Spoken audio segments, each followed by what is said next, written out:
అందరికీ నమస్కారం. ఈరోజు మొలకల చెరువు కేంద్రంగా అలాగే ఇబ్రహీంపట్నం కేంద్రంగా నకిలీ మద్యం దందాను రాష్ట్ర ప్రభుత్వం గుర్తించి చర్యలకు పూనుకోవడంతో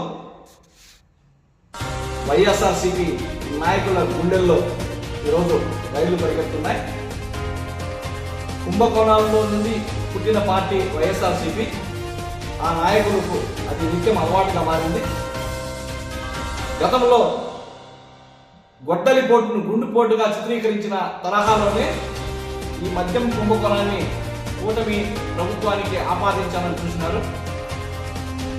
ఈరోజు వీళ్ళ చర్యలు ఎలా ఉన్నాయంటే, నవ్విపోదురుగాక నాకేంటి అన్న చందాలు ఉంది, దెయ్యాలు వేదాలు వల్లించినట్టుగా ఉంది.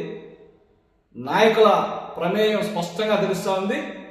గౌరవ ముఖ్యమంత్రి వర్యులు నన్నని తెలియజేసినారు, దర్యాప్తు లోతుగా జరిపితే వీళ్ళు పెట్టుకున్న సెట్టింగ్స్ అన్ని కూడా సిట్ దర్యాప్తులో బయటపడుతుందనేసి వాళ్ళలో వణుకు మొదలైంది. ఇప్పటికే మీరు మీ మకిలిని కూటమి ప్రభుత్వానికి అంటించాలని చూసుకుంటే అది ఆ దుస్సాహసం చేయొద్దండి.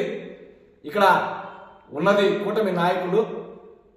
ఈ ప్రభుత్వంలో మీ తుంటరి చేష్టలు, మీ ఇలాంటి కుట్రపూరితమైన చర్యలు ఏవి కూడా సాగవు. దర్యాప్తు పారదర్శకంగా జరగబోతోంది.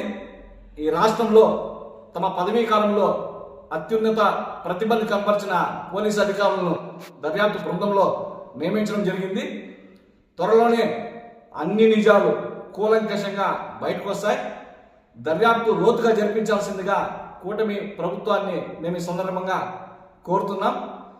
అలాగే వైఎస్ఆర్సీపీ నాయకులు తమ పాపాలను కూటమి ప్రభుత్వానికి ఆపాదించాలని చూసుకుంటే అది అక్కడ మీరు సఫలీకృతం కాదని చెప్పి ఈ సందర్భంగా తెలియజేస్తున్నారు.